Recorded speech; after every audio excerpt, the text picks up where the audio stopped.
Muy buenos días, bienvenidos a este nuevo encuentro digital de APD.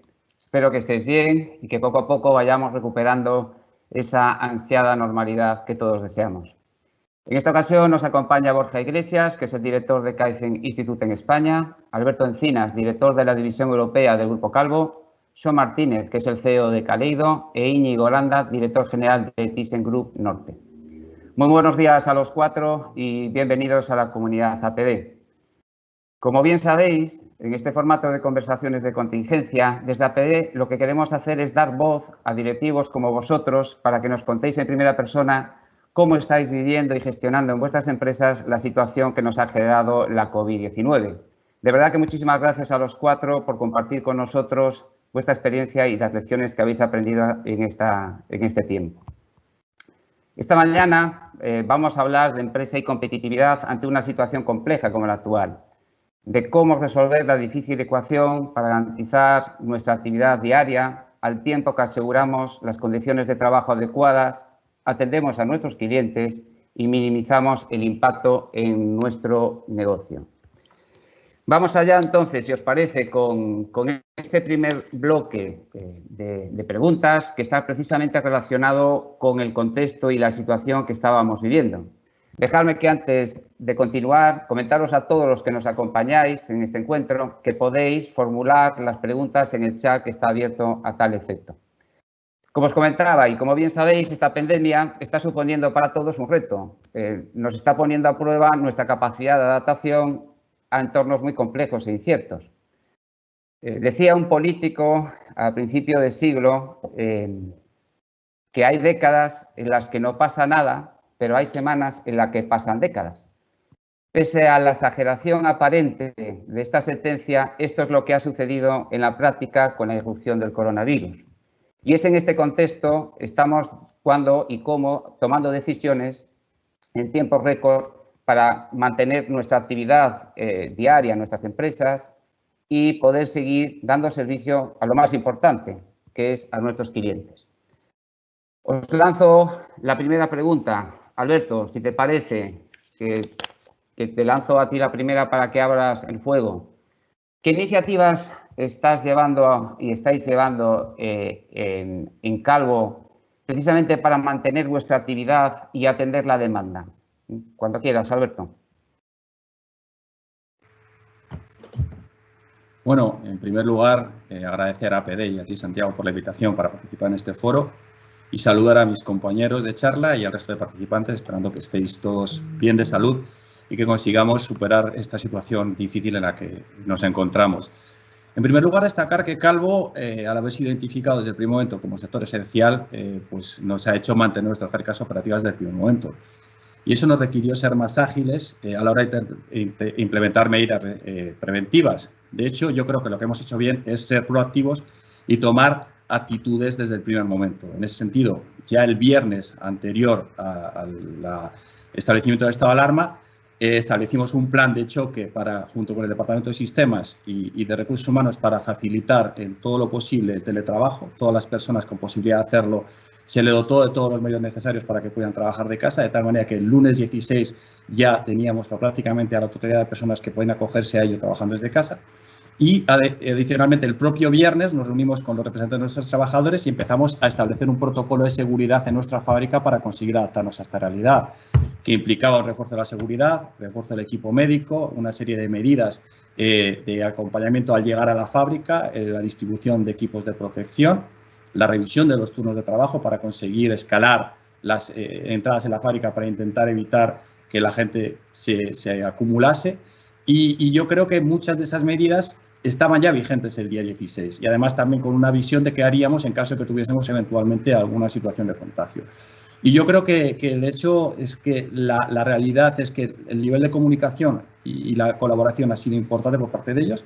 Se decidió crear un foro de seguimiento diario junto con representantes de los trabajadores y se comunica una vez a la semana a todas las personas de fábrica cuáles han sido las medidas, cómo ha ido evolucionando y se tiene el feedback de su parte de cómo ha ido aceptando. Igualmente, tuvimos que hacer lo mismo en la parte de nuestra flota, con una serie de protocolos a aplicar en nuestros barcos, que son otra de las partes sensibles de todo esto.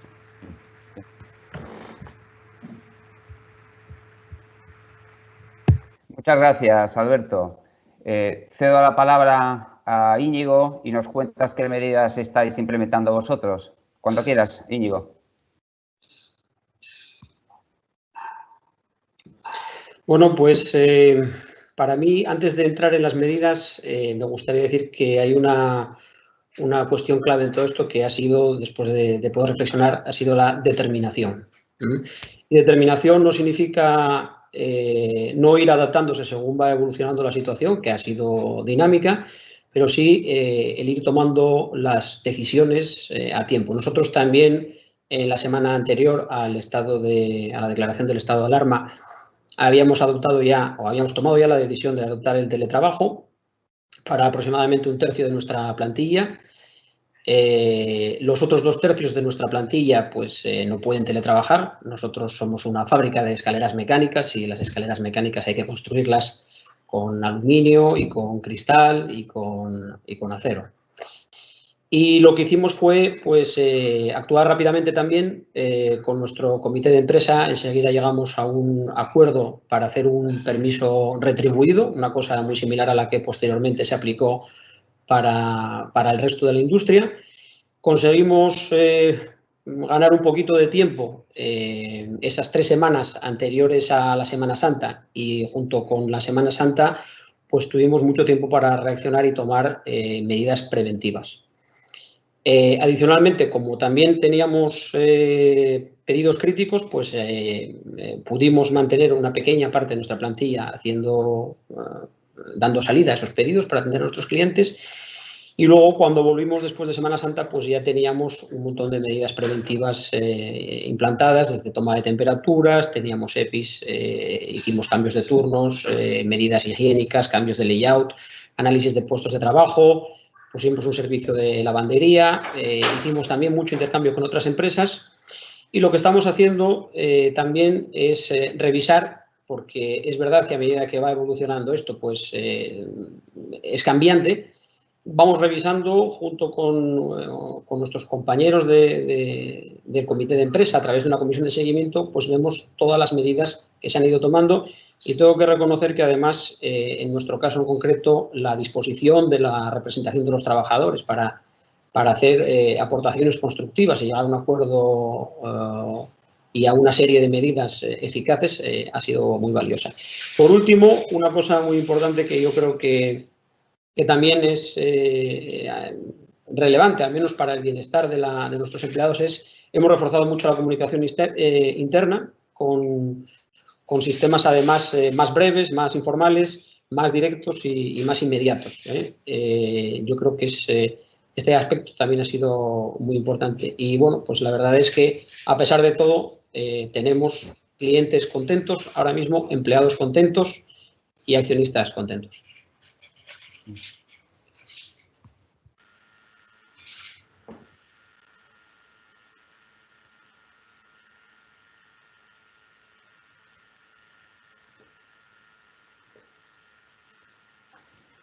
Muchísimas gracias, Íñigo, por tus reflexiones.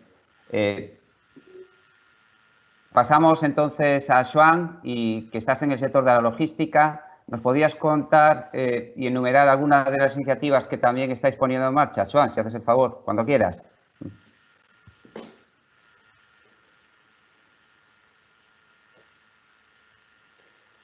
Sí, encantado, Santiago. Muy buenos días a todos. Pues, como decía Alberto, nosotros, al ser un sector también esencial, tenemos una gran responsabilidad, pero también un gran orgullo, ¿no? Por supuesto, hemos tomado muchas medidas que tienen que ver con protocolos y también con el teletrabajo, pero desde luego, por aportar algo diferente, tanto a lo que ha dicho Alberto e Íñigo, sumar esa concepción global o internacional. Nosotros tenemos oficinas en Asia, África y América. ¿Qué quiere decir esto? Que la anticipación, aprendiendo de lo que sucedía a finales de enero en China, de lo que sucedía hace unas 12 semanas en Italia, en donde camioneros italianos nuestros tenían muchos problemas de entrega en diferentes puntos de Europa. Por supuesto, el aprendizaje que está suponiendo el confinamiento en España nos está ayudando para aprender y aplicar en lugares como Brasil y México ahora muchas de las medidas que anticipan problemas en la cadena de suministro. En este sentido, daros cuenta que hemos vivido cómo se han cerrado puertos chinos, cómo se han cerrado plantas en España y cómo se está prohibiendo a día de hoy el transporte entre provincias de Angola, por citar un ejemplo. La logística que tiene un nivel de planificación y de anticipación que resulta crítico para el objetivo final, ¿no? Y en ese sentido, Kaleido, como los operadores logísticos, incluso como la función logística dentro de cada empresa, pues tenemos una responsabilidad extrema siempre y más en esta temporada que nos ocupa.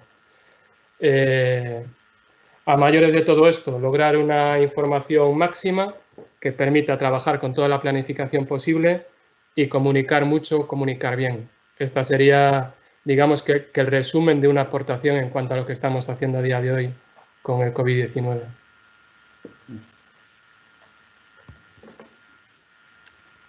¿Qué medidas, os lanzo una pregunta a los tres, qué medidas de las adaptadas y las adoptadas en estos momentos creéis que sí que han llegado para quedarse?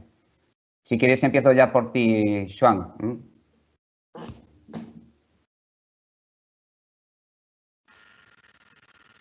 Bueno, pues por nuestra parte, el teletrabajo está teniendo un peso muy importante, el trabajo a distancia también, con centros logísticos en donde no tenemos esa interactuación humana con los compañeros.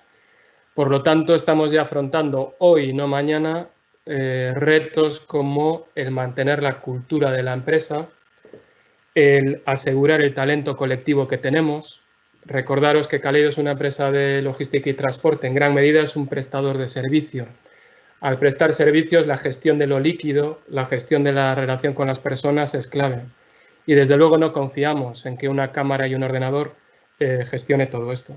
Por lo tanto, la cultura, gestión de talento colectivo y la eficacia de las operaciones están siendo muy atacadas por nuestra parte y desde luego permanecerán sin medidas de confinamiento. A mayores pensamos que no habrá grandes cambios en el futuro inmediato, pero desde luego sí se acentúan muchas de las tendencias que estábamos viviendo. Y en este sentido, nosotros llevábamos ya 10 años empujando mucho la tecnología, mucho la innovación, más ahora si cabe, y tras el COVID pensamos que no va a haber opción, sino correr mucho, con mucha carrera, con mucha cabeza, para abrazar la digitalización que estamos viviendo en nuestro sector, siempre viéndolo desde un punto de vista global.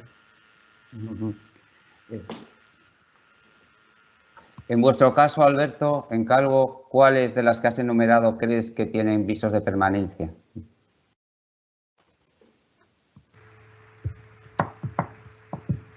Bueno, en Calvo la opción de teletrabajo es algo muy reciente, era algo que habíamos creado en 2019, donde se habilitó la posibilidad de trabajar 2 días al mes desde casa y de hecho contó con cierta reticencia por parte de algunas áreas, cuestionando la idoneidad de esta práctica, y yo creo que si algo nos ha demostrado esta situación es que realmente es algo viable y que funciona.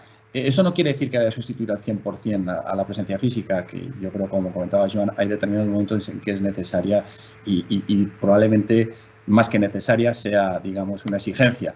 Pero el teletrabajo de una manera mucho más amplia es algo que se va a quedar. Y luego también algunas de las iniciativas y medidas de seguridad e higiene implementadas en nuestra fábrica con seguridad permanecerán con posterioridad a esta crisis y se alargarán en el tiempo. Y entre las que has enumerado tú, Íñigo, has enumerado la determinación, la comunicación interna, ¿cuáles crees que van a permanecer en vuestra compañía? Bueno, pues al igual que mis compañeros, todo lo que tiene que ver con el teletrabajo para nosotros es algo que no estaba implantado de una manera formal.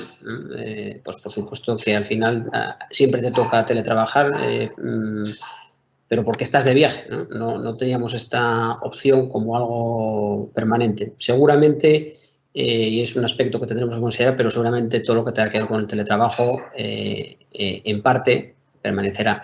Luego hay otro aspecto importante y es que nosotros somos una empresa que por definición tenemos que atender un mercado global. Una pequeña parte de nuestras ventas son nacionales, pero el resto están por todo el mundo.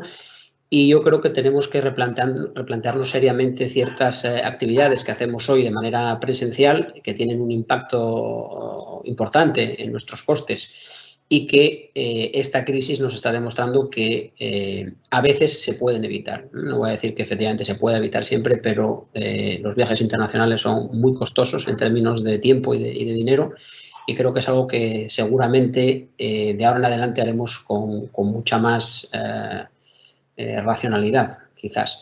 Y luego hay determinadas cuestiones que tienen que ver con la comunicación interna, que yo también creo que han llegado para quedarse. Yo creo que el complementar los canales tradicionales de comunicación, pero más quizás propios del siglo XX, con cosas más informales, más rápidas y más frescas, muy probablemente también sea algo que sigamos utilizando. Y por último, ciertas medidas de higiene. De hecho, ya nos había ocurrido, yo creo que fue a raíz de la crisis anterior, de la gripe A, pues ya había ciertas cuestiones que tienen que ver con la higiene y que se recomiendan ahora, que nosotros teníamos implantadas, pues como el uso de hidrogeles en los aseos y cuestiones de este estilo.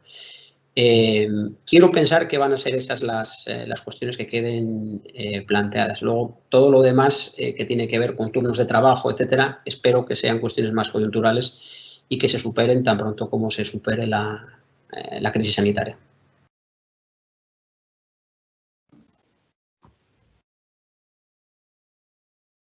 Muchísimas gracias, Íñigo. Borja, tú que tienes una posición y una visión más de helicóptero, más global desde el Kaizen Institute, ya que trabajáis con empresas en toda Europa, ¿qué iniciativas habéis identificado, observado, interesantes y que puedas compartir hoy con todos nosotros? Buenos días, Santiago. ¿Cómo estás? Buenos días a todos. Pues la verdad es que desde Kaizen Institute, bueno, yo creo que por un lado tenemos la experiencia de haber nosotros mismos tenido que adaptar nuestra actividad a esta nueva realidad, puesto que nosotros somos una consultora que vive mucho del terreno y nos gusta mucho estar próximos a las personas y donde las cosas ocurren.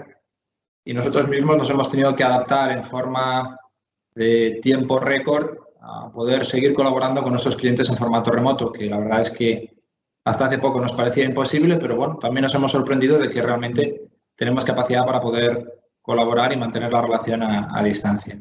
Y por otro lado, es verdad que con muchos de estos clientes pues hemos podido ver un poco cómo reaccionan, y yo creo que las macro tendencias generales que estamos viendo en general coinciden mucho con los apuntes aquí de Íñigo, Joan y Alberto. Es mucho el enfoque al canal digital, tanto para relaciones con clientes como para las relaciones entre los propios trabajadores.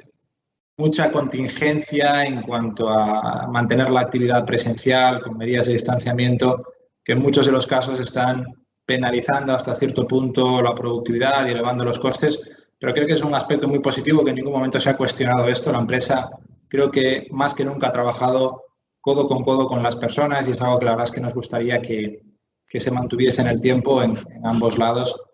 Y me gustaría destacar quizás como aspecto más positivo de esta etapa que nos toca vivir, la extraordinaria agilidad con la que están transcurriendo los procesos y las decisiones. Nosotros empujamos frecuentemente por que los procesos sean más rápidos, con menos plazos y con menos recursos, y a mí me fascina positivamente el ver cómo un hospital se monta en 2 semanas, como una implantación de un sistema informático que normalmente tardaría años se hace en 2 días, o cómo incluso empresas lanzan nuevos productos o incluso cambian su actividad en cuestión de semanas. Es fascinante. Y yo creo que nos debería hacer pensar qué parte y en qué porcentaje de las cosas que hacemos en el día a día realmente son necesarias, y qué parte de esas tareas realmente nos la podemos ahorrar, no solo en una situación de contingencia, sino incorporarlo dentro de nuestro día a día habitual en los procesos de la compañía. Creo que es algo fundamental de cara al futuro, pero también en cómo abordar estos pasos a corto plazo que nos van a exigir mantener ese nivel de agilidad para adaptarnos rápido a los cambios en el corto plazo. Muchísimas gracias, Borja, por tu reflexión. Entramos en el segundo bloque. Sin duda, para garantizar el éxito de muchas de las iniciativas que acabáis de comentar, necesitamos precisamente a lo que acabáis de anunciar, a las personas, ¿no? Pues de ellas vamos a hablar en este segundo bloque. Más que nunca, en situaciones como la actual, la buena gestión de los equipos se vuelve crítica, ya que la pandemia nos ha sumido en un estado también, por qué no decirlo, de alta densidad emocional. En este sentido, pues yo creo que es fundamental minimizar los riesgos relativos a la salud, así como transmitir mucha tranquilidad y, sobre todo, mucha confianza a las personas. Íñigo, te lanzo a ti esta primera pregunta de este segundo bloque. ¿Cuáles son las principales medidas que en este sentido habéis adoptado, pero especialmente cuáles son las que mejor os han funcionado en estos 2 meses de COVID? Muchas gracias, Íñigo.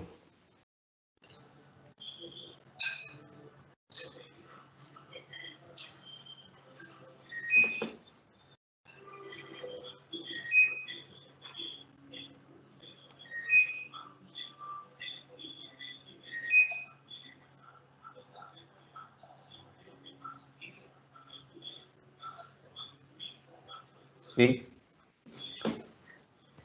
Ahora, para mí hay 3 aspectos aquí. Uno es cuidar, el otro es confiar y el tercero es comunicar. Yo creo que tenemos una oportunidad increíble para demostrar que nuestras declaraciones de intenciones son algo más que una simple declaración, ¿no? Y mi empresa, como me imagino que todas las empresas, hace sistemáticamente pues declaraciones de intenciones al respecto de que los empleados son lo más importante y que cuidamos de nuestros empleados, etcétera. Y yo creo que tenemos aquí una oportunidad inmejorable de demostrar que esto es así, porque además, como bien dices, es un momento de alta intensidad emocional y cualquier cosa se va a percibir con mucha sensibilidad.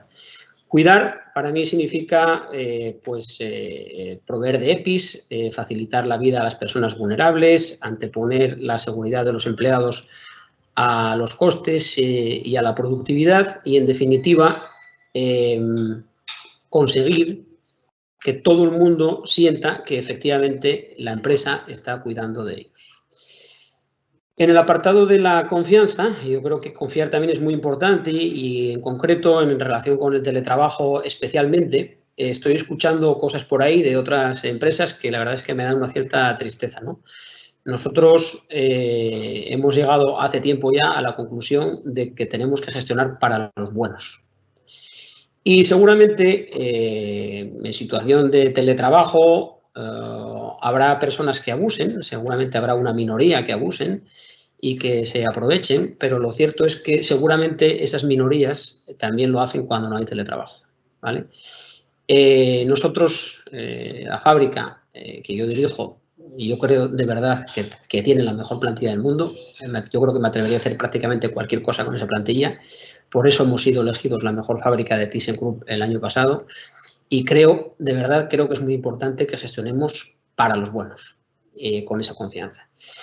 Y por último, y en esta situación especialmente, creo que la comunicación es muy importante. Creo que es muy importante mostrarse, es muy importante dar certidumbre dentro de lo posible, porque es verdad que hay cuestiones sobre las que no la podemos dar, pero dentro de lo posible darla de una manera ágil, darla de una manera continua, no dar un mensaje y desaparecer durante varios días. Yo creo que también estamos hartos de malas noticias, creo que también hay que dar las buenas noticias, y no continuamente nos están bombardeando los medios de comunicación con malas noticias, sin caer tampoco en el infantilismo, pero creo que es muy importante dar estas buenas noticias.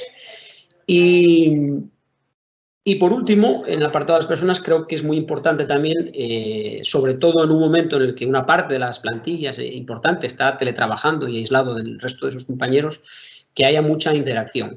Yo creo que, a pesar de estar alejados físicamente, podemos tener mucha comunicación. Nosotros estamos intentando animar a todo el mundo a que interaccione tanto o más como si estuviera en la oficina, porque quizás si le tengo que encontrar un pero, una dificultad o una cuestión que me preocupe al tema del teletrabajo es que se pueda perder un poco ese sentido de comunidad.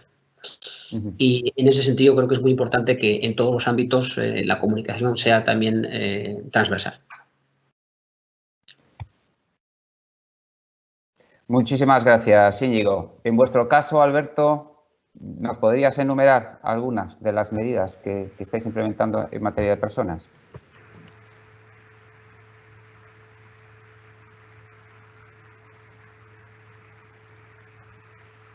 Bueno, como comentaba anteriormente, la gestión de personas ha sido un aspecto clave y yo creo que en ese sentido todo lo importante que destacaba Íñigo de reforzar la comunicación y la transparencia de los mensajes es clave.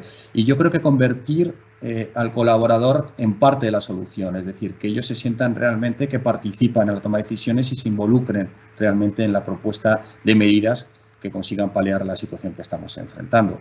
Luego, ya desde un punto de vista más pragmático o más crematrístico, pues nosotros hemos instaurado una prima de producción de 300 euros mensuales, de alguna manera compensando los inconvenientes y los riesgos asociados, porque como decían en Brasil, donde yo viví 9 años, al final la parte más sensible del cuerpo humano es el bolsillo y al final eso de alguna manera es bien agradecido en estos momentos.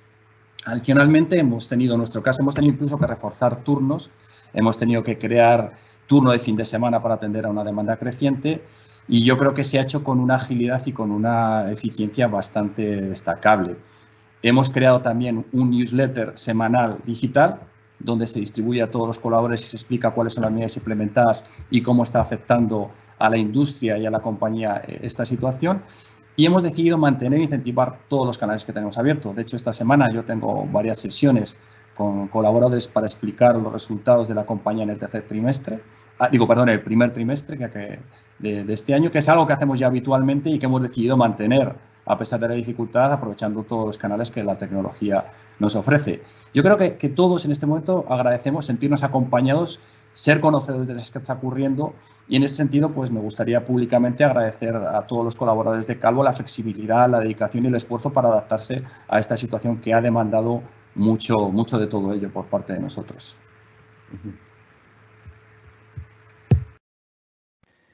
Habéis mencionado en varias ocasiones el teletrabajo y voy a combinar ya y dando participación a algunas preguntas que ya están llegando al chat. Está clarísimo una cuestión, es que nos ha tocado en este tiempo ser acróbatas sin salir de casa, ¿no? Y combinando lo presencial y el teletrabajo. Joan, en vuestro caso, ¿cómo estáis combinando esta nueva dimensión del teletrabajo y la presencialidad? Y os añado también la pregunta que nos hace Javier Bullón, de si nos podéis detallar un poco cómo lo estáis organizando, cada uno de vuestros casos. Cuando quieras, Joan. Sí, pues por responderte directamente, ¿cómo lo estamos combinando? Pues con mucho cuidado, ¿no? No puedo dar una fórmula más sofisticada que esta. La verdad es que nos está poniendo a prueba a todos. Nosotros veníamos ya de una cultura muy dinámica. Daros cuenta que el organigrama de Kaleido tiene 4 niveles, no más. Y ahora hemos incluso reducido más los equipos en cuanto a la toma de decisiones para ganar así más agilidad. Sin embargo, hoy estamos cargando barcos en China, la India y Angola. Estamos haciendo grandes proyectos en México y Estados Unidos y mucha logística asociada de todo tipo en España y Portugal. Muchos de estos proyectos exigen de presencia física de nuestra gente y en determinados casos de desplazamiento. Es como un cubo Rubik. Cada día tenemos que estar continuamente viendo cuál es la opción más eficiente, logrando planificar al máximo el día antes, porque aunque parezca mentira, existe ese margen de planificación que nos ayuda a enfocar mejor las operaciones. Antes, durante y después, la fórmula del éxito está en la capacidad de respuesta de la gente y en este sentido el resultado al final del día siempre es el de una enorme satisfacción, un grandísimo orgullo, ¿no? Yo creo que lo apuntaba bien Íñigo y también Alberto, incluso Borja. Cuanto más das como empresa por cultura y coherencia, la reciprocidad está garantizada por la gente. La gente es estupenda, es muy capaz de entender todo lo que está sucediendo si se es transparente y si se comunica. Y si se les permite formar parte de las medidas que vas implantando.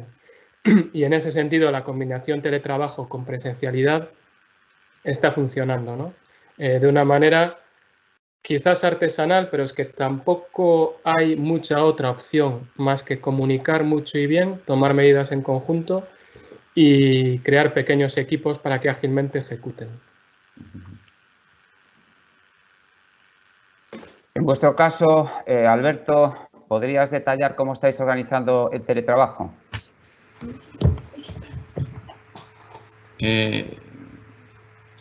Hola, de nuevo. En este caso, nosotros lo que hemos hecho es hacer un análisis previo por departamentos, identificando cuáles podrían trabajar 100% desde casa y cuáles requerirían de presencia física para mantener la operatividad. Esto especialmente en departamentos que prestan servicio a la fábrica, como puede ser I+D, calidad. Entonces, lo que hemos hecho en los primeros es priorizar la opción de teletrabajo, estableciendo algunas guardias mínimas o visita a las instalaciones para resolver necesidades puntuales. Y en el segundo, lo que hemos hecho es dividir estos equipos en dos grupos o dos turnos, la mitad de los cuales presta servicios de casa y la otra mitad acude físicamente a la empresa. Y luego lo que hacemos es cambiamos estos turnos cada semana o cada 2 semanas, dependiendo un poco de las necesidades, de tal manera que tengamos un cierto aislamiento de estos equipos y si tuviéramos un eventual problema pudiésemos mantener el nivel de servicio con el menor riesgo posible. Y en vuestro caso, Íñigo.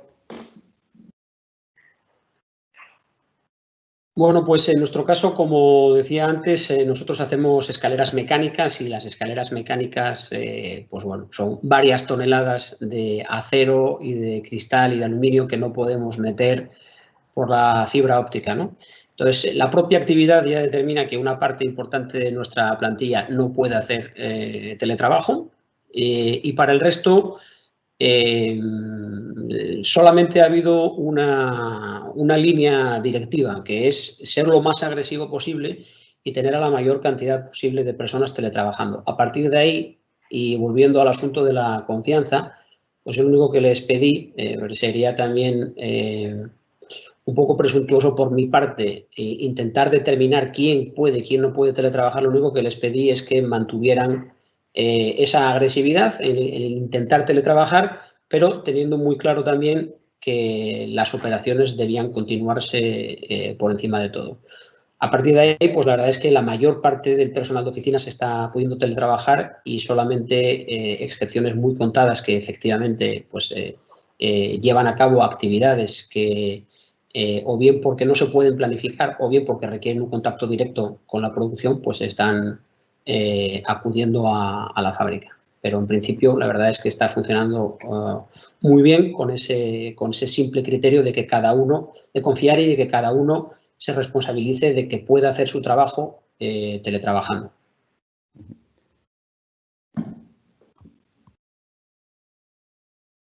Muchísimas gracias, Íñigo. Borja, esa extraordinaria agilidad que te fascinaba en el caso de los procesos y las operaciones, de alguna forma muchos también la asocian al teletrabajo como herramienta que nos dé flexibilidad y la agilidad de la empresa para el siglo XXI. Desde tu punto de vista, ¿crees que el teletrabajo ha llegado para quedarse definitivamente? Pues espero y confío que sí. Nosotros llevamos algunos años trabajando con algunos clientes para ayudarles a aportar parte de su actividad al formato teletrabajo. Bueno, yo coincido un poco con nuestros tres ponentes. No todas las actividades son teletrabajables. Por tanto, tenemos que entender realmente cuáles sí y cuáles no. Por supuesto, aquellas que tengan una relación directa en contacto con el producto o con el cliente, pues son un poco más complicadas.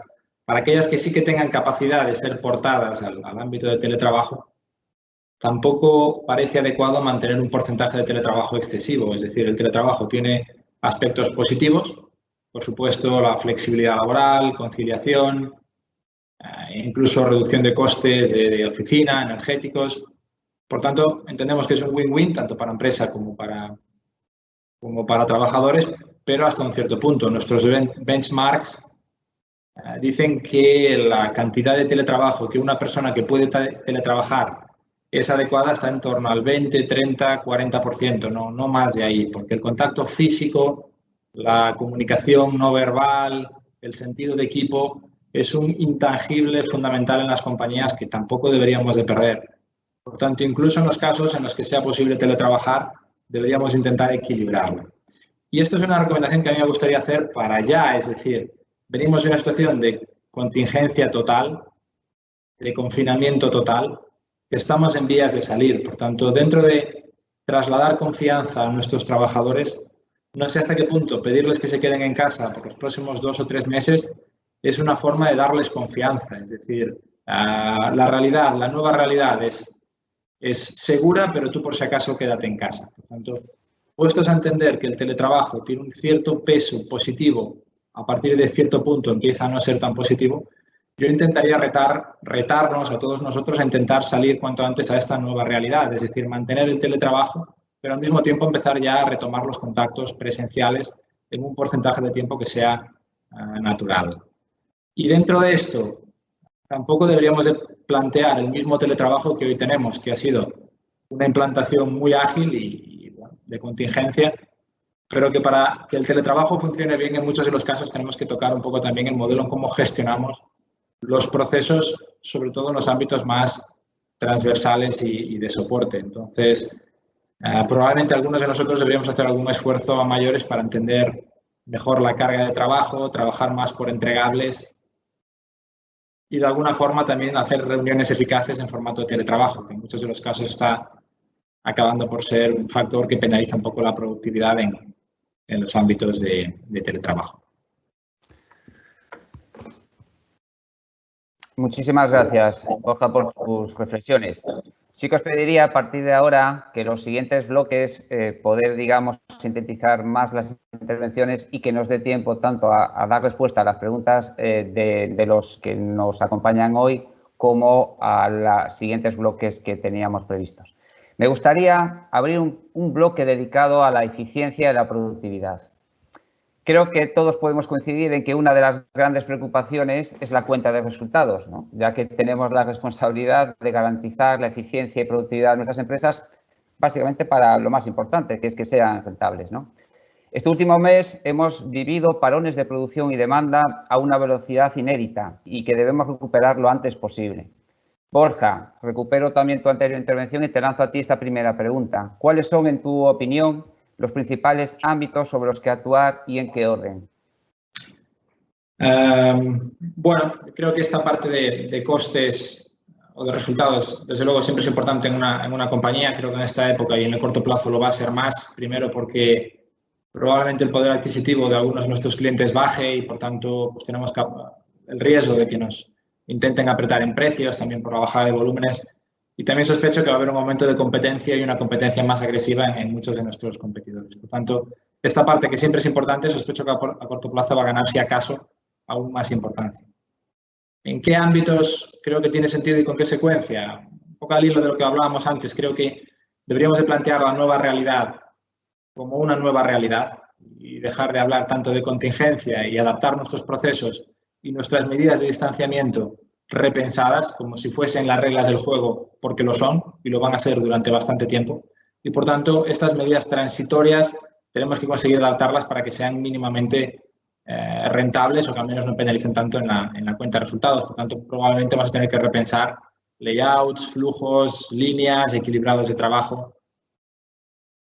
En un segundo plano, creo que tendría sentido trabajar también para flexibilizar al máximo posible nuestra operativa. Los volúmenes a corto plazo son inciertos y la capacidad que tengamos para adaptarnos de forma flexible van a ser probablemente clave en los resultados y la competitividad de las empresas a corto plazo. Creo también que deberíamos de cuestionarnos nuestra cadena de valor. Hay muchas cadenas de valor que han roto y parte de nuestros proveedores en muchos de los casos nos pueden estar generando algunas dificultades. Creo que es un buen momento para cuestionarnos dónde compramos lo que compramos, a quién, pero también qué compramos y qué hacemos, puesto que en un escenario de bajada de volúmenes, los escenarios del make or buy pueden haber cambiado un poco y puede ser una oportunidad para ganar algo de volumen en el aprovechamiento de algunos de nuestros recursos. Y en general, creo que estamos en un momento en el que las personas tienen cierta apertura para el cambio, por tanto, ¿por qué no aprovechar a nuestras personas para lanzar algún programa de mejora que actúe sobre las palancas que tengamos en los ámbitos de coste.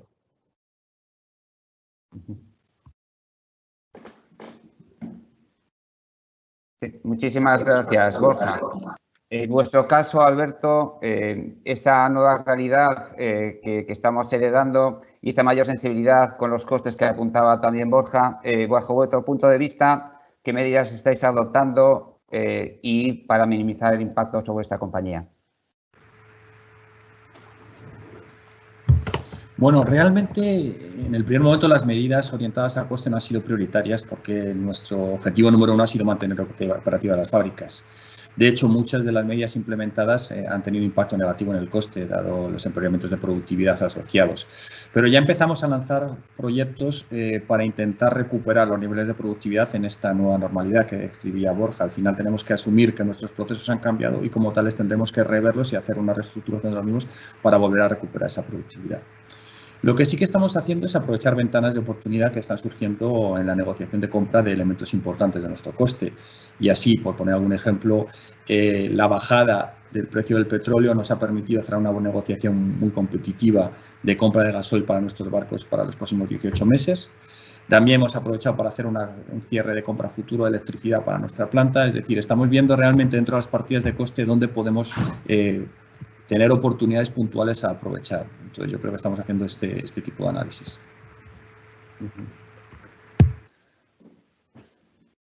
Muchísimas gracias, Alberto. Joan, desde la perspectiva que tenéis desde la logística, ¿nos podrías aportar tus reflexiones al respecto? Muchas gracias. Sí, muy brevemente. Yo creo que hay que recordar que de la presión de costes venimos ya desde el 2008. Por lo tanto, estamos en una situación muy complicada para sacar una mayor reducción de costes, ¿no? Segunda cuestión, sí existe un margen amplio si avanzamos en medidas de digitalización tecnológicas, particularmente de digitalización. Y un tercer y último apunte. En estas 8 semanas, ningún cliente, repito, ninguno de ninguna de nuestras empresas se ha abierto a actualizar las tarifas porque ha variado no solo el coste que estamos asumiendo, sino también sus volúmenes o rotaciones a la baja, ¿no?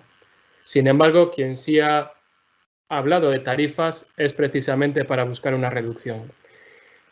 ¿Qué consecuencia puede tener? Que nosotros estratégicamente giremos y dejemos este tipo de clientes o determinados servicios, porque ya no vemos margen para tener un negocio de futuro. Yo creo que esta vivencia nuestra también puede ser una vivencia de otras muchas empresas, de otros muchos sectores. Muchas gracias, Joan. Y en vuestro caso, Íñigo, ¿podrías compartir con nosotros las principales medidas que estáis implementando en materia de eficiencia y productividad? Bueno, pues en nuestro caso la verdad es que este asunto del COVID en ese sentido nos ha venido en un buen momento porque veníamos de una época en la que habíamos tenido un incremento muy fuerte de la actividad y de las ventas y nos habíamos enfocado sobre todo en ser capaces, pues eso, de doblar nuestra actividad. Y justamente este año habíamos comenzado un programa de reducción de costes muy importante. Para mí, los dos aspectos claves del éxito que está teniendo el programa, y os puedo decir que ayer estaba revisando las cuentas del mes y en el mes de abril ha sido el mes de todo el ejercicio, nosotros lo comenzamos el ejercicio en octubre, el mes de todo el ejercicio con unos menores costes, pero de una manera muy significativa comparada con otros meses. ¿Qué es lo que creo que está funcionando bien? Dos cosas. Una, nosotros hemos presupuestado hasta el más mínimo de los gastos, cosa que antes no hacíamos con las partidas más pequeñas de gasto. Ahora absolutamente todo está presupuestado y algo que yo creo que es más importante todavía, hemos distribuido la responsabilidad del control de los costes entre una buena parte de la plantilla. De tal manera que ahora mismo todas las partidas presupuestarias están clusterizadas y no hay ni una sola orden que no tenga un propietario. Yo creo que hay un aspecto cultural en esto del control de costes que es muy importante y quizás sea pronto para ver si es una tendencia que se va a consolidar, pero desde luego nos está resultando bien. Y por último, ya pensando en qué cosas puedan quedarse para el futuro, pues si ya teníamos claro que para una fábrica la flexibilidad es importante y el tener unos gastos fijos lo más moderados posibles es importante, pues esto todavía lo hace más claro, ¿no? Porque lo que te está diciendo esta situación es que de un día para otro puedes tener que quedarte en situación de inactividad total durante 1 o 2 meses y con un nivel de gasto fijo alto, pues probablemente no seas capaz de sobrevivir si no consigues la liquidez. Y en eso seguramente pues haremos alguna reflexión a posteriori sobre cómo podemos seguir flexibilizando nuestros costes fijos.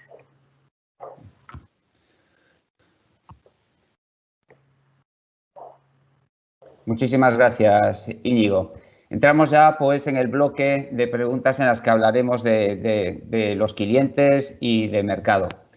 Parece claro que esta pandemia marcará un antes y un después para muchos de nosotros. Con certeza tendremos que esforzarnos para seguir compitiendo y a la vez que mantenemos a nuestros actuales clientes, pues seguir creciendo. Joan, te lanzo a ti también la pregunta para que abras el fuego en este bloque. ¿Cuáles son para ti los principales desafíos a los que nos enfrentamos en este capítulo? Bueno, yo creo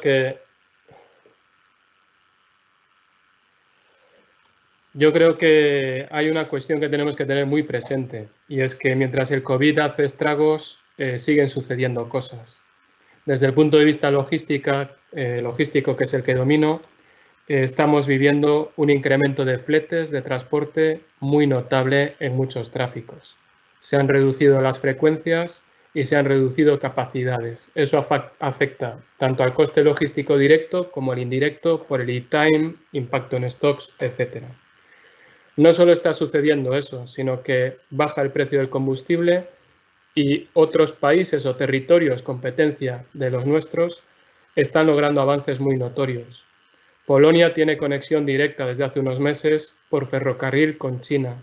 De igual manera, Turquía. Esas dos regiones compiten con Galicia, con España, y a día de hoy en mejores condiciones que nosotros porque están logrando grandes avances de conectividad logística. Tenemos que plantearnos en diferentes niveles que a mayores del COVID hay otras circunstancias que hacen más competitivos los territorios y las empresas. En este sentido, la logística creemos que es clave. Viene una logística de proximidad muy importante que incluso puede permitir mayor inversión y generación de empleo en nuestra tierra, pero para ello hay que salir bien en la foto. A día de hoy tenemos deberes que hacer y hay que hacerlos cuanto antes a la limón, tanto la parte de la administración como la parte de la empresa. Logísticamente nos preocupa lo que estamos viendo porque es un mundo de oportunidades el que se abre y debemos de tener ese chip en la cabeza, ¿no? Como profesionales, como empresas y como país, para saber cómo jugar los próximos movimientos con las piezas que tenemos.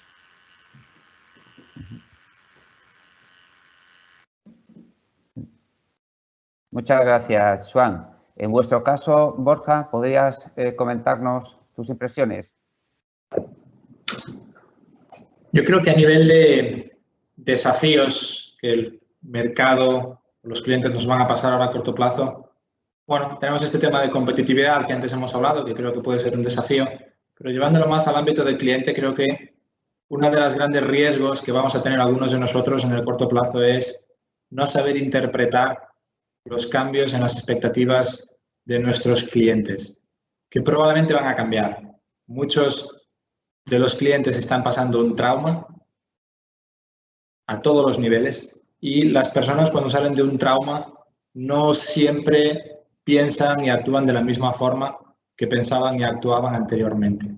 Creo que tenemos un riesgo elevado de no ser capaces de entender los agentes de cambio que se han introducido, las nuevas expectativas y lo que el cliente valora y cuánto lo valora, que probablemente hayan cambiado, y ser capaz de poder adaptarnos rápido a estas nuevas exigencias para no quedarnos fuera en las nuevas reglas del mercado.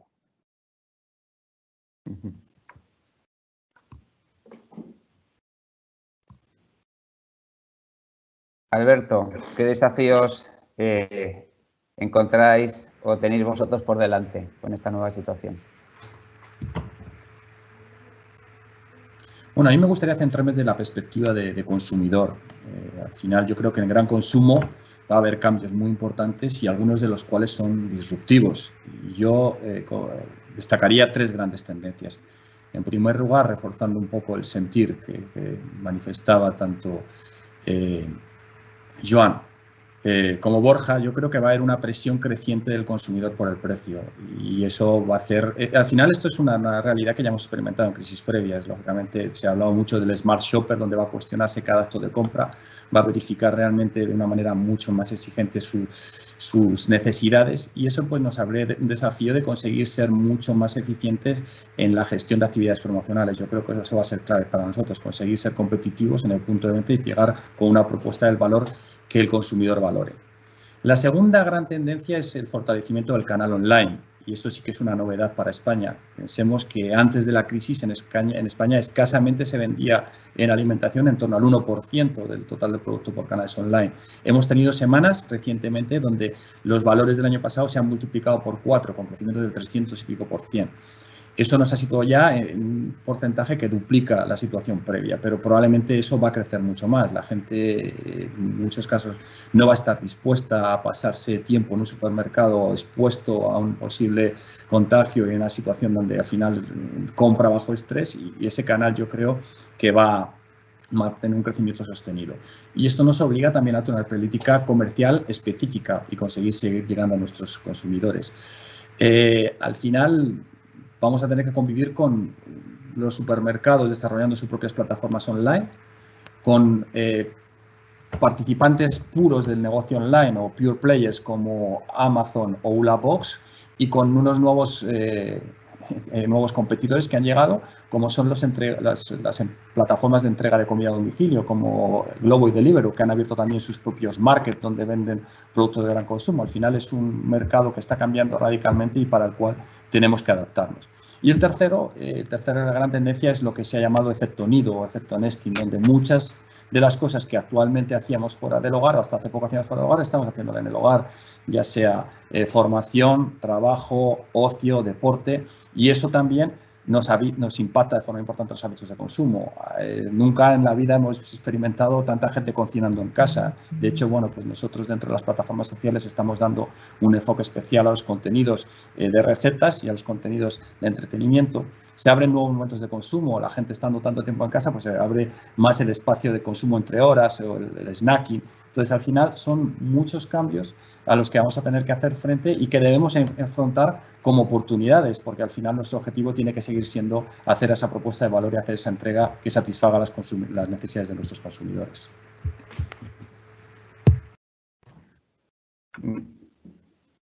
Muchas gracias, Alberto. Íñigo, te cedo la palabra. Bueno, en el ámbito de lo general, yo quiero pensar que esto es simplemente un diente de sierra más en la historia de la humanidad. Me supongo que después de esta crisis seguiremos avanzando y seguiremos avanzando en positivo como siempre. Yo creo que hay que ser un tanto ególatra para pensar que después de tantas generaciones mejorando en todos los ámbitos, pues va a ser justamente la nuestra en la que todo se estropee y se venga abajo, ¿no? Más allá de esa cuestión de optimismo general, en lo que a nuestro negocio respecta, pues a pesar de no ser una empresa tecnológica, estamos ya trabajando en soluciones que tienen que ver con la tecnología, como pues sistemas para desinfectar los pasamanos con luz UV o sistemas para accionar los ascensores de las viviendas a través de tu teléfono móvil. Cuestiones que tienen que ver un poco con el negocio. Ahora, para mí lo que va a ser más interesante es ver si este asunto del COVID afecta y de qué manera a una tendencia que muchos dan por imparable, que es la de la urbanización y la de las megacities, que a mí particularmente no me gusta mucho de manera personal, pero que reconozco que para quienes nos dedicamos al transporte de personas, y ahí va un dato, y es que los ascensores y las escaleras mecánicas son el mayor sistema de transporte de personas del planeta y el más seguro, dicho sea de paso, pues bueno, puede tener una cierta trascendencia. Yo no sé si determinadas sinergias que todo el mundo ve muy claro en tener concentraciones gigantescas de personas se van a ver contrabalanceadas por otras dificultades que aparecen, como la de, empezando por mover a las personas, y sobre todo si ante situaciones como esta, esa tendencia urbanizadora se va a frenar de alguna forma, porque lo cierto es que cuando concentras grandes cantidades de tu riqueza y de tu PIB en un único sitio, en este caso una ciudad, pues desde el punto de vista de diversificación del riesgo, no lo estás haciendo muy bien. Y lo cierto es que acabamos de verlo, que bueno, de la noche a la mañana una ciudad entera se puede colapsar. Entonces, bueno, será interesante ver cómo evoluciona esto a largo plazo y qué efectos tiene en nuestro negocio. Muchas gracias, Íñigo. Tenemos que ir finalizando ya.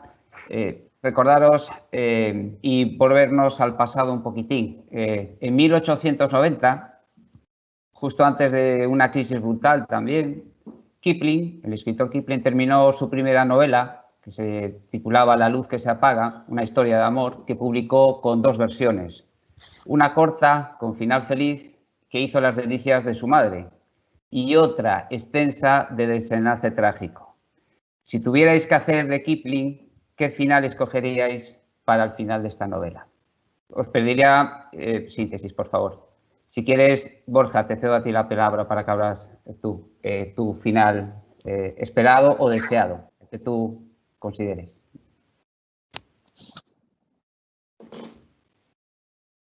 Si tengo que elegir entre las dos, quiero y además confío en que va a ser el final corto y optimista. Yo confío en que dentro de la curva de recuperación va a haber un efecto muelle inmediato, como consecuencia natural de la vuelta a la actividad normal. Hay una parte del volumen que vamos a tardar en recuperar y para el cual vamos a tener que colocar nuestra fuerza comercial a explorar nuevos horizontes. Y seguramente la última capa del volumen nos va a costar un poco más y vamos a tener que tirar de innovación y de nuevo irnos al extranjero para poder captar parte del volumen. Pero yo soy optimista, creo que la nueva realidad se va a adoptar de forma más o menos ágil y que en un relativo corto espacio de tiempo esto será un diente de sierra más y estaremos pensando, como bien dice Íñigo, en crecer de nuevo y en volver a construir. Alberto, ¿por qué final te decantas tú? ¿Por lo trágico o por lo optimista? Yo me decanto claramente por lo optimista, no cabe duda. Y yo, mi deseo o mi anhelo es que seamos capaces, dentro de esa vertiente culinaria que nos ha dado a todos, de conseguir hacer una receta ideal donde cojamos los mejores ingredientes de la nueva realidad que tenemos y que hemos sacado algunas lecciones positivas y lo mejor del pasado, de cosas que conviene mantener y reforzar. Entonces, que consigamos hacer ese blend perfecto y salir con la receta ideal para encarar ese futuro desafiante, pero que yo creo que superaremos. Gracias. Íñigo, te cedo la palabra para que te manifiestes.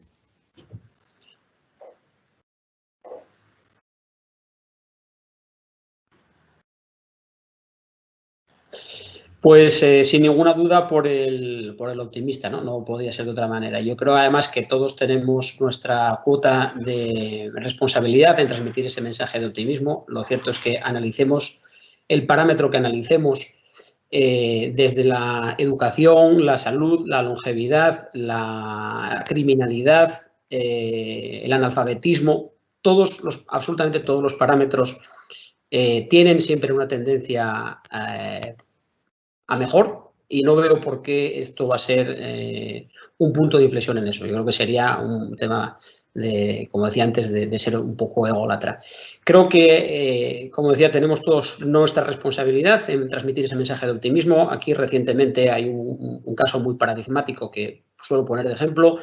Y además también tiene su repercusión en Galicia con Alcoa el año pasado. Todo el mundo, yo creo que no hay una sola persona en Asturias que no se haya enterado que Alcoa tenía dificultades, etcétera, etcétera. Bueno, en Alcoa trabajaban en ese momento 300 personas, pero nadie sabía que muy cerquita de Alcoa había una empresa que había nacido con 50 o 100 personas hace unos años que se llama DXT Technologies, que emplea a 1000 y pico personas. Y yo creo que al final hay una potenciación siempre desde los medios para poner el foco en todas las noticias negativas y nos olvidamos siempre de todo lo positivo. Así que, sin ningún género de dudas, creo que va a ser un final feliz y además, al igual que en el caso del cuento, creo que tampoco va a durar tanto como nos quieren hacer pensar los más agoreros.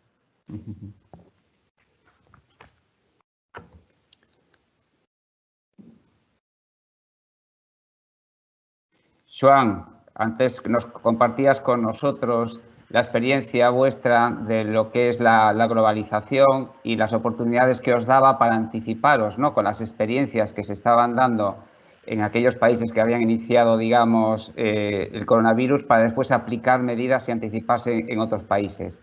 Aprovechando la misma anticipación que te daba, pues oye, te animo a que lo utilices y lo apliques en este caso para compartir con nosotros tu final.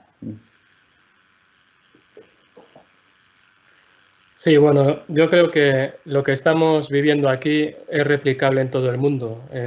Todo el mundo está verificando que lo que está haciendo el COVID es acelerar tendencias que ya se veían. Es cierto que algunas de ellas de mucho impacto. Vendrán y nos sacudirán.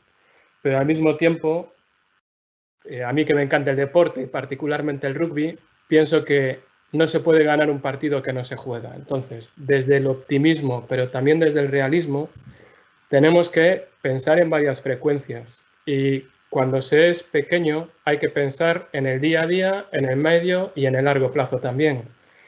¿A dónde voy? A hacer buena esa frase que se empieza a decir mucho, ¿no? Que no sobrevivirá el que mejor se adapte, sino el que más rápido lo haga. Cobra más vigencia que nunca. Y por último me gustaría decir una cosa, que si vemos demasiado la televisión se nos puede olvidar. La única entidad en el mundo generadora de valor, de riqueza, es la empresa. La única. Otras muchas redistribuyen la riqueza. La empresa no es un ente, la empresa la conformamos gente como la que estamos aquí. Y siendo tan estupenda como somos, como ya dijo Íñigo, como dije yo, como seguro Alberto y Borja con sus equipos, solo queda ir hacia adelante y sacar de esta crisis un montón de oportunidades. Sé que muchos de vosotros ya estáis en esa tesitura. En el futuro tenemos que estar todos ahí, porque la frase de aquí salimos todos, a nadie dejamos atrás, en gran medida la siento en mis hombros y creo que en la de cualquiera que se dedique a la empresa, ¿no? Tenemos esa virtud y esa gran capacidad. Y más siendo español, ¿no? Yo creo que desde aquí tenemos muchísimas virtudes, muchísimas palancas que accionar, pongámonos a ello. Muchas gracias, Joan. Me da muchísima pena, el tiempo se nos va. La verdad es que hemos hablado de cantidad de cosas, hemos aprovechado el tiempo creo que a tope. Por hacer un breve resumen, en la primera parte hemos hablado de la determinación para tomar las decisiones acertadas, de la importancia de la comunicación interna que nos comentaba Íñigo, la anticipación para aprender también de lo global que apuntaba Joan, o la importancia, como decía también Alberto, de la planificación y la información. Cosas que para quedarse, muchísimas ideas que habéis compartido con nosotros, desde la importancia de la cultura, siempre la cultura, y la eficiencia también en la parte operativa, las personas siempre las personas en el centro. Decía Joan, más innovación que nunca y más necesaria que nunca. Y también, por supuesto, en la comunicación interna, decía Íñigo, con canales mucho más frescos y más ágiles. La fascinación de Borja, por la agilidad con la que estábamos lidiando todos los procesos y las operaciones, ¿no? Y alguna duda, como Gallego que eres también, que nos ha dejado también al respecto para que pensemos. En el apartado de las personas, la importancia de cuidar y conseguir que todo el mundo de la empresa se sienta cuidado. La gestión para los buenos también. La certidumbre sobre lo posible, pero sin pasarse tampoco de la raya en el positivismo. Mucha interacción, curiosamente, ¿no? Más interacción que nunca y más trabajo y teletrabajo el que sea posible. Decía y comentaba Borja que al final hay que ir a lo natural, digamos, a porcentajes en los que ese contacto personal, que es un intangible que no podemos, desde luego, nunca perder, ¿no? Y, por supuesto, la participación de todos y también el reconocimiento, pero también crematístico, las famosas prisiones de producción que nos comentaba Alberto. La parte de flexibilidad operativa, algún cuestionamiento también de nuestras cadenas de valor y las oportunidades derivadas de ese cuestionamiento que nos apuntaba Borja, ¿no? Y también cuestionamientos de si los inquilientes en los márgenes de precios y tarifas, pues oye, si hay que también cambiar un poco la lógica en esa capa en la que ya entramos directamente en el bloque de clientes, la competitividad de los territorios y también los deberes que tenemos por delante que apuntaba Joan, con la importancia de esa famosa logística de proximidad que ya tenemos ahí. La importancia en estos momentos y la dificultad también de interpretar muy bien el cambio de expectativas de nuestros clientes, los cambios en el consumidor, los fortalecimientos de los canales online, los efectos nido, ya todo desde el hogar que apuntaba Alberto, y por último, por las grandes tendencias, ¿no?, de las grandes ciudades, una tendencia que es imparable. En definitiva, pues la última reflexión que también apuntaba Joan y que también hago mía, poner la importancia de poner en valor el valor de la empresa, ¿no?